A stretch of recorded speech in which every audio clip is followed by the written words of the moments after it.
Chapter 10, Making Capital Investment Decisions.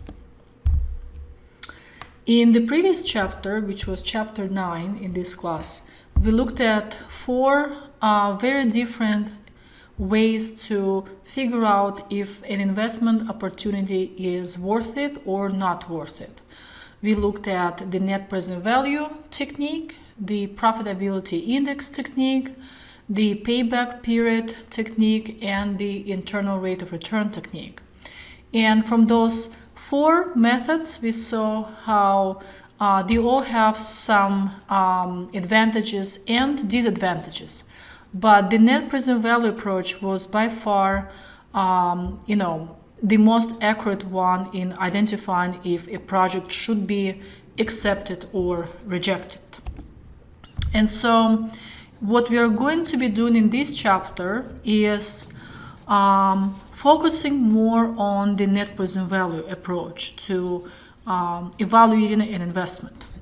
So just to remind you again, in the net present value approach, we consider the cash flows that would take place if the project is accepted.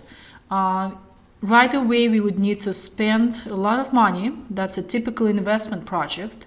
The cash flow in year 0 or today is called the initial cost. And then in the years that follow, we would be receiving profits. And we call them cash flow in year 1, cash flow in year 2, in year 3, and so on.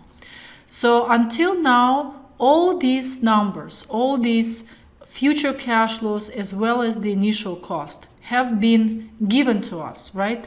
We were given dollar amounts, which we would be then putting into our financial calculators, cash flow keys, to find the NPV. They're no longer going to be given to us. We will learn how we actually calculate them. And to give an idea of what will be going on in this chapter, maybe there will be, let's say, 10, 15 relevant pieces of information, relevant cash flows given to us for every year of a project.